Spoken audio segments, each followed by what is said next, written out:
2023 সাল থেকেই মধ্যপ্রাচ্যে চলমান সংঘাত নতুন করে আরও ভয়াবহ রূপ নিয়েছে।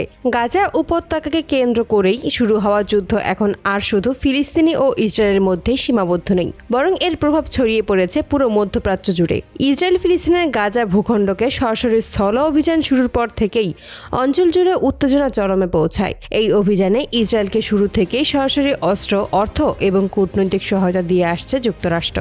দীর্ঘ সময় ধরেই চলা এই সামরিক অভিযানে লক্ষাধিক নিরীহ ফিলিস্তিনি নিহত হয়েছেন বলে বিভিন্ন আন্তর্জাতিক মানবাধিকার সংস্থার সূত্রে জানা যায়। নিহতদের মধ্যেই নারী ও শিশুর সংখ্যা ছিল 60%-এরও বেশি। শিশুদের ওপর নির্বিচারে বোমা হামলা, নারীদের ওপর সহিংসতা এবং সাধারণ মানুষের ঘরবাড়ি ধ্বংসের দৃশ্য বিশ্বজুড়ে তীব্র প্রতিক্রিয়া সৃষ্টি করেছে।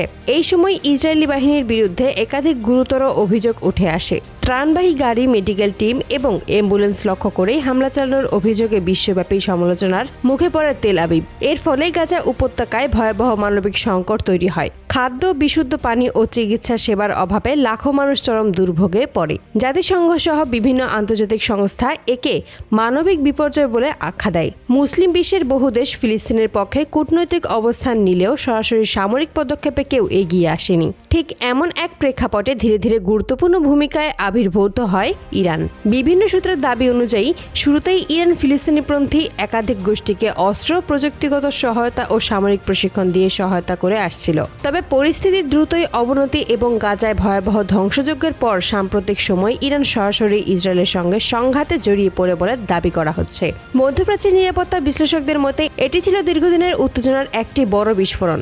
এরই ধারাবাহিকতায় গত রাতেই ইরান তাদের অত্যাধুনিক স্টেলথ মিসাইল ব্যবহার করে ইসরায়েলের ভূখণ্ডে একটি গুরুত্বপূর্ণ সামরিক ঘাঁটিতে হামলা চালায় বলে বিভিন্ন আন্তর্জাতিক ও আঞ্চলিক সূত্র দাবি করছে। এই হামলায় ইসরায়েলের অন্তত 38 জন সেনা নিহত হয়েছে বলে দাবি করা হচ্ছে। পাশাপাশি সামরিক স্থাপনায় ব্যাপক ক্ষয়ক্ষতি হয়েছে বলেও জানা যাচ্ছে। যদিও ইসরায়েলি সেনাবাহিনী এখনও আনুষ্ঠানিকভাবে পুরো তথ্য প্রকাশ করেনি। সবচেয়ে আলোচিত বিষয় হলো এই হামলায় ইসরায়েলের বহুল প্রশংসিত আকাশ প্রতিরক্ষা ব্যবস্থা আয়রন ডোম কার্যকর ভূমিকা রাখতে ব্যর্থ হয়েছে বলে বিভিন্ন সূত্র দাবি করা হচ্ছে। ইসরায়েলের অত্যাধুনিক নিরাপত্তা বলয় ভেদ করে মিসাইল আঘাত হানার ঘটনায় দেশটির রাজনৈতিক ও সামরিক নেতৃত্বে ব্যাপক উদ্বেগ তৈরি হয়েছে।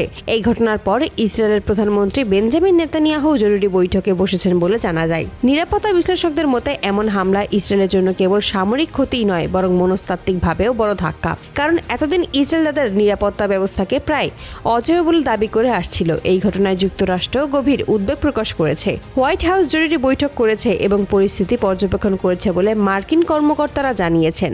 মার্কিন প্রশাসনের পক্ষ থেকে বলা হয়েছে তারা মধ্যপ্রাচ্যে আরও বড় আকারের যুদ্ধ এড়াতে কূটনৈতিক তৎপরতা চালাচ্ছে। অন্যদিকে ইরানের পক্ষ থেকে দেওয়া এক বিবৃতিতে বলা হয়েছে এই হামলা ছিল শুধুমাত্র প্রতিবাদমূলক। ইরান দাবি করেছে ফিলিস্তিনের ওপরে ইসরায়েলের নির্বিচারে চালানো হত্যাযজ্ঞের প্রতিবাদ জানাতেই তারা এই পদক্ষেপ নিয়েছে। ইরান আরও জানিয়েছে তারা পূর্ণাঙ্গ যুদ্ধ চায় না, তবে ফিলিস্তিনের জনগণের পাশে দাঁড়ানো থেকে তারা পিছপা কখনোই হবে না। এই পরিস্থিতিতে মধ্যপ্রাচ্যের ভবিষ্যৎ নিয়ে নতুন করে শঙ্কা দেখা দিয়েছে। বিশ্লেষকরা বলেছেন যদি এই সংঘাত আরও বিস্তৃত হয় তাহলে তা বিশ্ব রাজনীতি ও বৈশ্বিক অর্থনীতিতেও বড় ধরনের প্রভাব ফেলতে পারে। বিশেষ করে তেল সরবরাহ, আন্তর্জাতিক বাণিজ্য এবং আঞ্চলিক নিরাপত্তা মারাত্মক ঝুঁকির মুখে পড়তে পারে। এখন একটাই প্রশ্ন, এই হামলার পর ইসরায়েল কি প্রতিক্রিয়া দেখাবে? যুক্তরাষ্ট্র কি সরাসরি সংঘাতে জড়াবে নাকি কূটনৈতিক সমাধানের পথে হাঁটবে? আর সবচেয়ে বড় প্রশ্ন, গাজার নিরীহ মানুষদের দুর্ভাগ্য কি আদৌ শেষ হবে? মধ্যপ্রাচ্যের আকাশ যুদ্ধের মেঘ আরও ঘনীভূত হচ্ছে। পরিস্থিতি কোন দিকে মোড় নেয় সেটাই এখন দেখার বিষয়।